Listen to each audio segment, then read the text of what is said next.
Le agradezco a Enrique de la Madrid Cordero que nos acompaña aquí en la revista Peninsular. Don Enrique, muchísimas gracias por recibirnos. A ti, al contrario, Rodrigo, gracias por la oportunidad de estar contigo y con tu auditorio. Presentando al licenciado de la Madrid, él es licenciado en Derecho por la UNAM con maestría en Administración Pública en la Escuela de Gobierno John F. Kennedy de la Universidad de Harvard.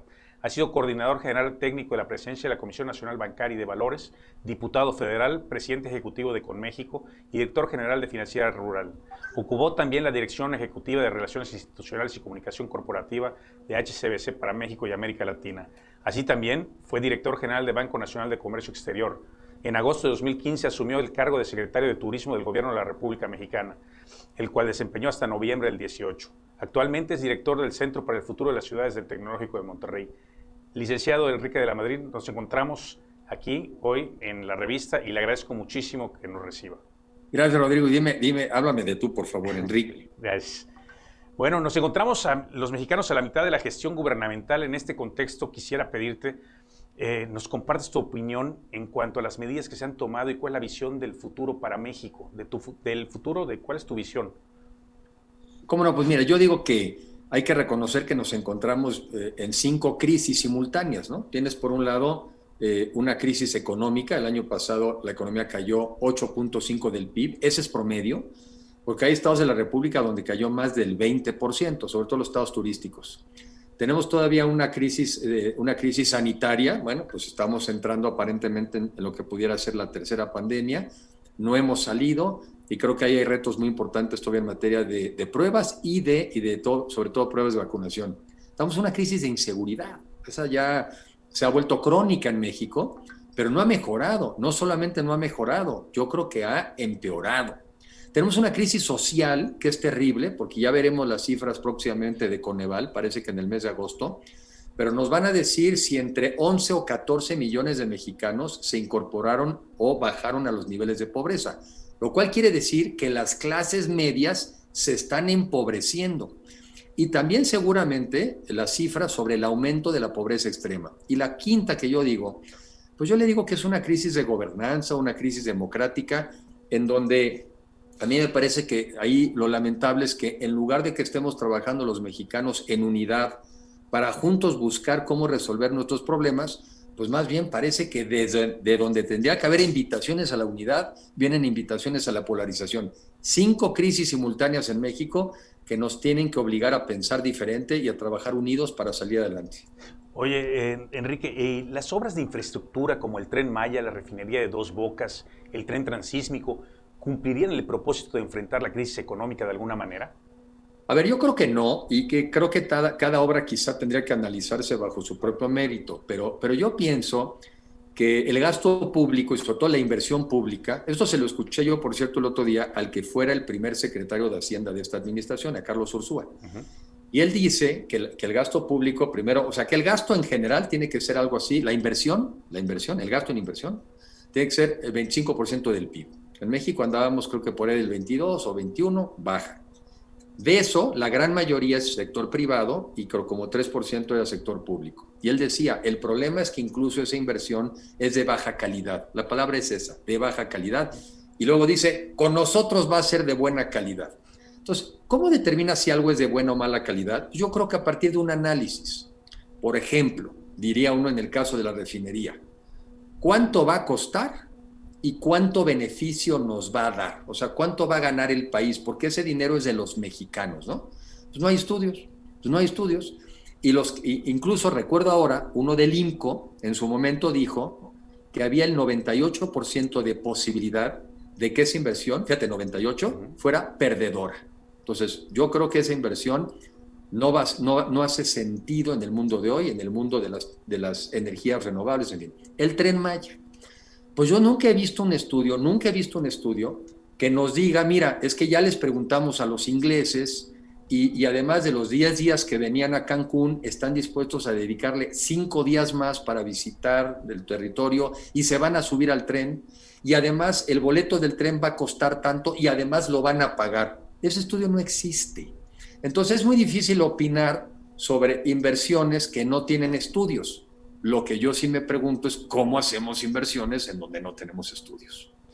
Oye, y dime una cosa, el tema de la pobreza, bueno, ha sido No, no ha sido, es algo de hace muchísimos años, de muchos sexenios, pero ¿cómo enfrentar esa pobreza en México?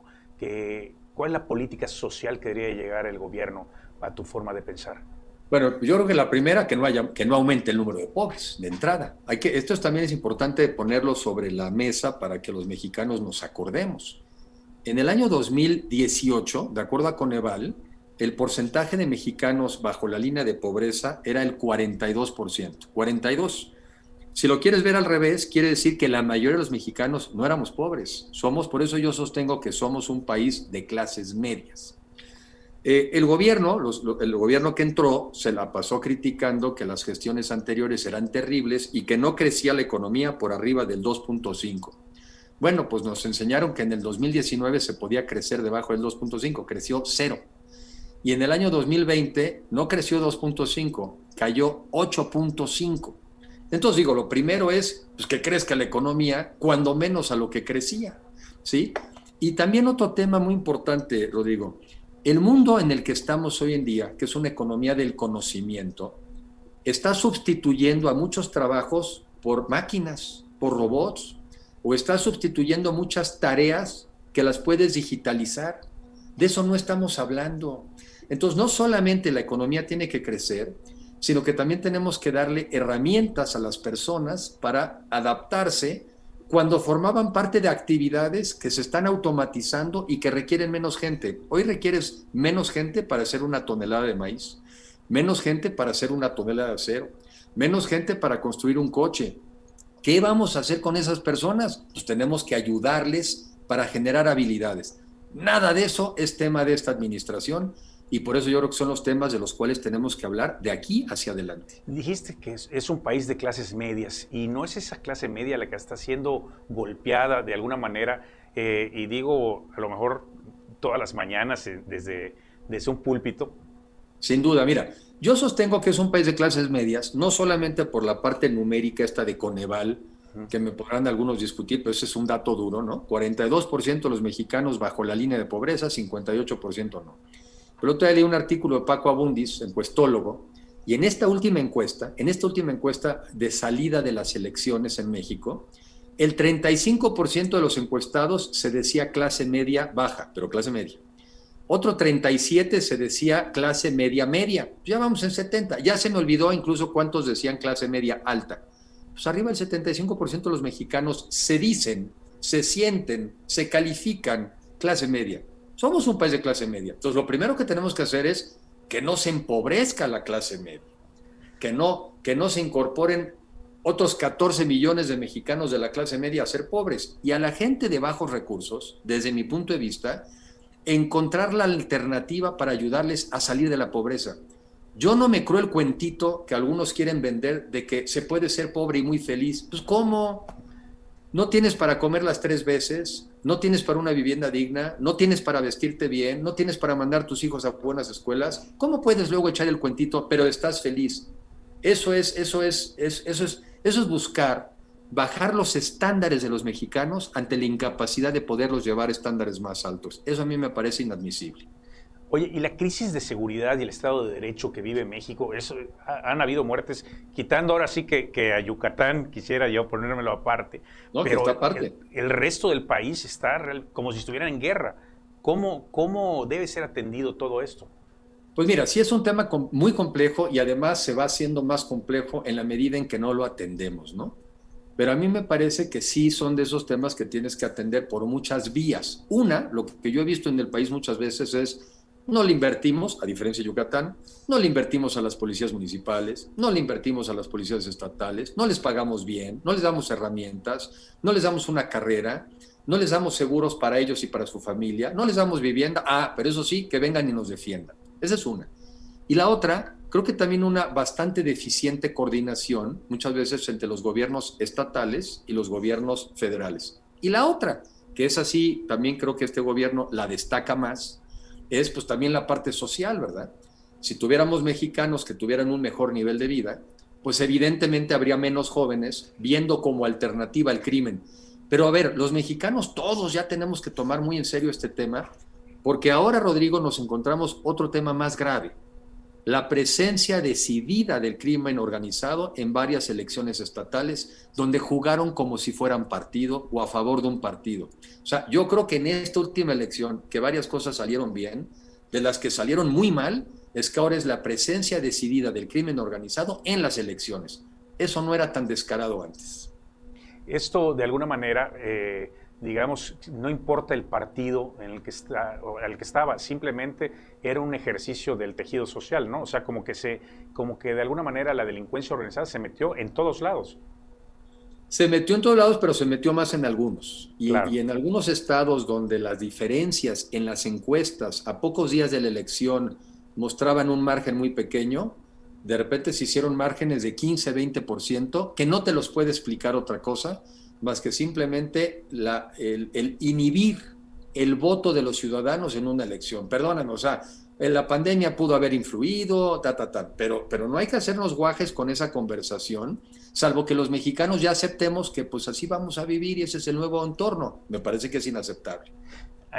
Quería preguntar tu visión del escenario político que viene para los mexicanos en los próximos 3 años, desde la perspectiva de los partidos políticos y desde luego la perspectiva de un hombre que es mencionado y considerado con seriedad como un importante actor en el escenario político futuro de nuestro país.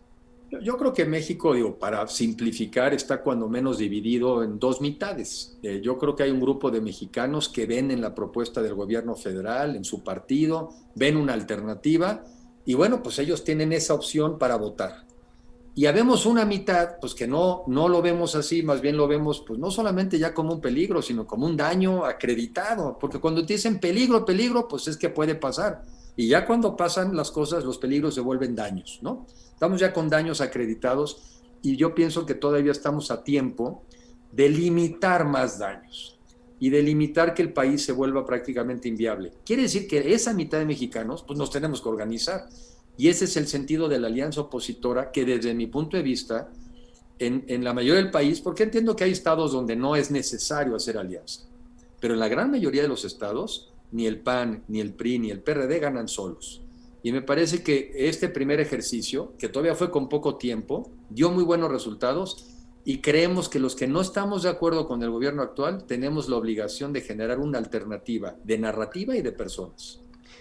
Es decir, una gran alianza nacional en contra de algo Y o de fíjate, alguien. ya más que en contra, ahora el reto es A favor. encontrar a favor de qué.